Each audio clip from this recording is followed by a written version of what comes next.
Welcome to Hollywood as I live and work.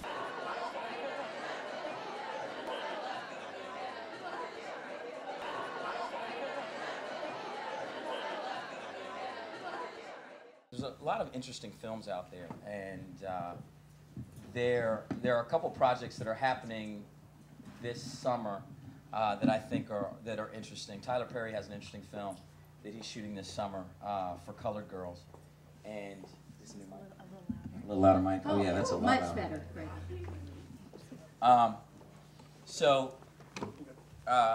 Tyler's got a good film, and for Colored Girls, and that's interesting to me.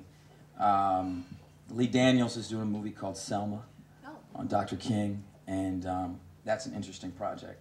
So there's some good, and those aren't obviously the only two. So there's some good films out there, and it's just, you know, what's difficult when you're doing a series, you have about a 3-month window to fit a movie in, and oftentimes movies get pushed and they just don't start. Sometimes they don't start in time, or sometimes they start too late, and it's just, there's a number of films that I had an opportunity to do that I wasn't able to do, but there's a blessing of having a good job. So it's that give and take of being on a successful TV show versus what you have to give up in other areas. But I've tried to fill some of that void with writing the books and doing some of the other things. Technology allows us, whereas a time before, I could come and speak, and then it would be, thank you so much, take care everybody. But right now, I can leave, I can tell you I'm on Twitter, follow me on Twitter, you guys can hit me, I'm headed to the airport because I'm going to get on a red-eye tonight. I can see all these tweets from folks, well, hey man, I'm doing this, and I got this, and this is what's going on with this, and this is great seeing you.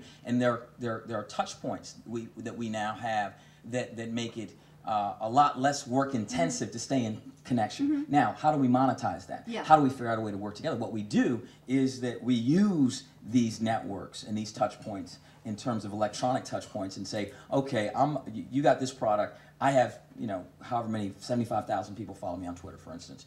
We want to grow that, want to keep growing that. Now, if you have a product and I want to support it, or let's say I'm coming out with a film and I tweet about it and I have a link where folks can go directly buy it, even if I have a 15% sell-through, to 75,000 people, if I did that for a number, I could break even. And I could help you break even, right? And, you know, for instance, I just had dinner with Deborah Martin Chase 2 nights ago, who produced the film Just Right with Common and Latifah.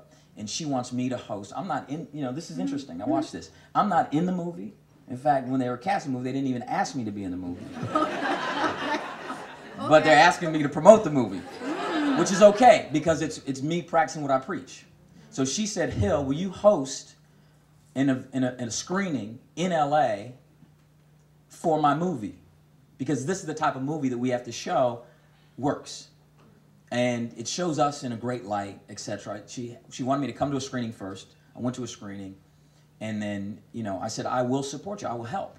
And we talked about it. I'll tweet about it. I've already tweeted about it, put up a link, things like that. So that's what we have to figure out. I think that if we, particularly folks of color, folks who are traditionally underrepresented, really start to aggressively use our networks.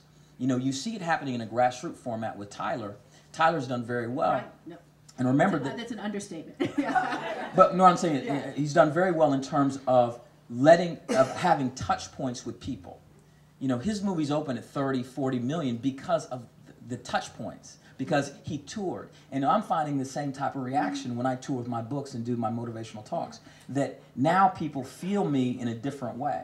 That, you know, people, for instance, I had Anthony Anderson come up to me, Image Awards. You know, I've won 3 Image Award Best Actor awards in a row, right? And so I beat Fishburne, I beat LL Cool J, I beat Anthony Anderson. So I beat all these people, right? And Anthony's like, oh, look, how do you win this every year? I don't get it. And what he doesn't realize is that the whole NAACP folk, that's my wheelhouse. Those are folks that see me on the road doing stuff with young people, see me signing books all over the country. I'm in Atlanta tomorrow. Next week I'll be in Baltimore. The next week, you know, those are the people who are filling out those ballots. That's great.